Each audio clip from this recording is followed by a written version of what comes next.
बाटे, अरे हाल बेहाल बाटे उत्तर प्रदेश के, आयावे के पड़ी फिर से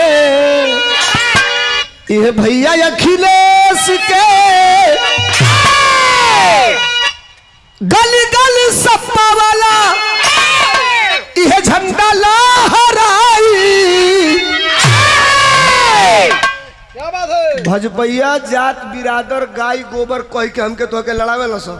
ये बताइए लोग इतना बड़हन प्रदेश, भारत का सबसे बड़हन प्रदेश, आए प्रदेश का सबसे एक नंबर पार्टी समाजवादी पार्टी, आए समाजवादी पार्टी का प्रदेश अध्यक्ष के बात नहीं बोला लो तेज मुंह से के तने और तेज बोला लो ए मैं सब जानी बोला लो के बा श्यामलाल पाल। अब बताओ लोग ना, इतना बड़ा प्रदेश, अब पूरा प्रदेश का जिम्मेदारी पाल समाज श्यामलाल पाल जी को अखिलेश यादव ने दे दिया। मैं भी पिछड़ी जात का भुर्जी जात का हूँ, मुझे प्रदेश अध्यक्ष बना दिया।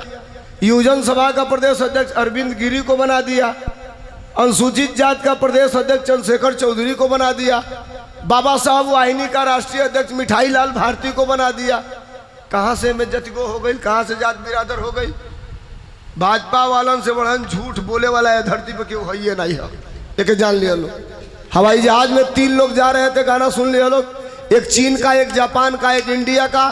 चीन वाला कहा कि हमने एक आदमी का ऑपरेशन करके किडनी चेंज कर दिया, और जो चेंज किया उसके 10 मिनट के बाद वो काम धंधा ढूंढना चालू कर दिया। इंडिया ला कहा सारे ये इतना बड़हन गप्पी बैठल बा में कहता ऑपरेशन के 2 मिनट बाद वो काम धंधा ढूंढना चालू किया। तो बोले चीन वाला को जापान वाला कह रहा है तुम कौन बड़ा काम कर दिए? हम तो एक आदमी का लीवर चेंज कर दिए, अभी चेंज करके टाका लगा रहे थे तभी वो काम धंधा ढूंढना चालू कर दिया। अब इंडिया वाला कहा कि अगर खिड़कियां खुली तो हम कूद जाती यहीं में से। ये सुन कहाँ से हम बर्दाश्त कर पाई। लगना सही दोनों बोले हमने किडनी चेंज किया तो काम धंधा ढूंढा, हमने लीवर चेंज किया तो काम धंधा ढूंढा। इंडिया वाला कहा चुप रहो, तुम लोग बहुत होशियार बन रहे हो का? इंडिया से होशियार थोड़े हो। तुमने किडनी चेंज किया तो काम धंधा ढूंढा, तुमने लीवर चेंज किया तो काम धंधा ढूंढा। हम इंडिया वालों ने इंडिया में न किडनी चेंज किया न लीवर चेंज किया, हम लोगों ने इंडिया में केवल एक आदमी चेंज किया। हम नाम नहीं रखेंगे भैया, ये भाई कैमरा चल रहा है, ये खुद ढूंढ रहे हैं सब, आप लोग समझी गए हो। कहा हम लोगों ने इंडिया में केवल एक आदमी चेंज किया, आज जिस दिन से उसको चेंज किया उस दिन से पूरा इंडिया काम धंधा ढूंढना चालू कर दिया। पूरा इंडिया काम धंधा ढूंढना चालू कर दिया। साहब समस्या बड़ी विकट है। आपके बेटे की पढ़ाई होगी कि नहीं होगी, आपके बहन बेटी की दवाई होगी कि नहीं होगी, आपके बहन और बेटियों के शादी का इंतजाम होगा कि नहीं होगा, कल आपकी फसल उसका समर्थन मूल्य मिलेगा कि नहीं मिलेगा, इस सवाल पर अगला चुनाव होगा। और श्यामलाल पाल जी हमारे प्रदेश अध्यक्ष हैं, चाहे जिस भी दशा में यहाँ पर बैठे हैं, खुशी गाएगी। सुनिए, नेता वो है जो जनता के बीच में जाता है, 1 मिनट वहीं से बोल देंगे, आपको संबोधित भी कर देंगे, ये रात्रि पंचायत भी हो जाएगा। अंतिम लाइन में कह रहा हूं, क्या मास्टर?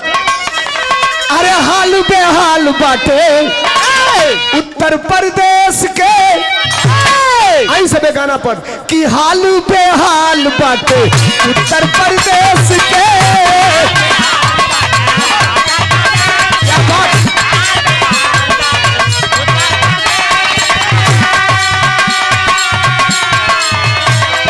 अरे आवे के पड़ी फिर से, आवे के पड़ी फिर से भैया अखिलेश के।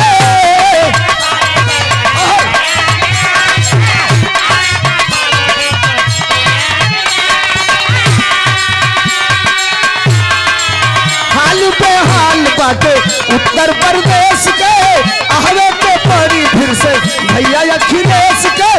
गली गली सपा वाला झंडा लहराई, गली गली सपा वाला झंडा लहराई है साइकिलिया। ए साइकिल मेरी कहाँ जाई, कहाँ जाई? तनी बोली समय, हाँ तनी तेज बोली समय, महाराज कहाँ जाई? लखनऊ। तो अगली लाइन पर निक लगी तो स्वागत चाहब ताली से। ये फिर हजारों रुपयों का पुरस्कार आदरणीय प्रदेश अध्यक्ष श्यामलाल पाल समाजवादी पार्टी, हमारे गार्जियन है, हमारे नेता है, हमारे आइडियल है, आपके तरफ से मास्टर। अरे काली काली सप्पा वाला झंडा लहराई, काली काली सप्पा वाला झंडा लहराई है साइकिलिया, अरे है साइकिलिया अब की लखा नौवे में जाई, है साइकिलिया अब की लखा नौवे में जाई, है साइकिलिया अब की लखा नौवे में जाई।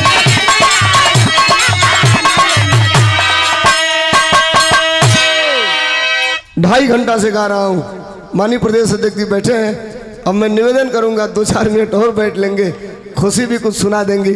तब उसके बाद कल दिन में कार्यक्रम में लगातार प्रदेश के भ्रमण पे निकले हैं। हाथ जोड़ रहा हूँ आपसे गांव के लोगों, 50 बार हम लोग प्रयास करते तो भी कार्यक्रम नहीं लग पाता।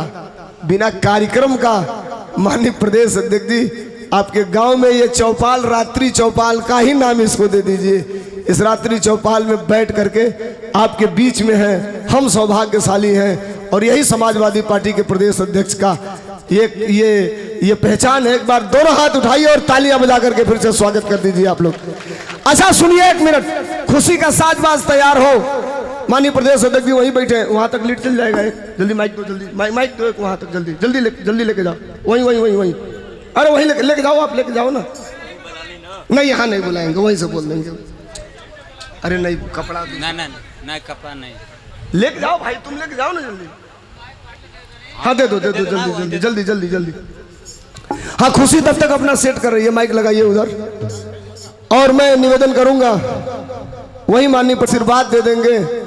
देख लो लोग, यही काका चाचा लोग यहाँ जो आए हैं, इस श्यामलाल पाल जी हैं, अखिलेश यादव जी ने बैठा लोग। अच्छा 1 नंबर जाता लो, जाए निपटिया होगा। अखिलेश यादव जी ने इन्हीं को प्रदेश अध्यक्ष बनाया है और इन्हीं की कलम से उत्तर प्रदेश में सब होना है। सरकार बना दिया लोग, विधायक जीता दिया लोग। तो सोलंकियों खातिर पैरवी करे खातिर तो हम लोग के लिए चलो भी नहीं के लगे, प्रदेश अध्यक्ष जी के लगे कि सरकार बन गई, सोलंकी का भी भला कराइए, इनकी कलम चल जाएगी तो हमारा भी भला हो जाएगा। अब खुशी तब तक माइक लगा।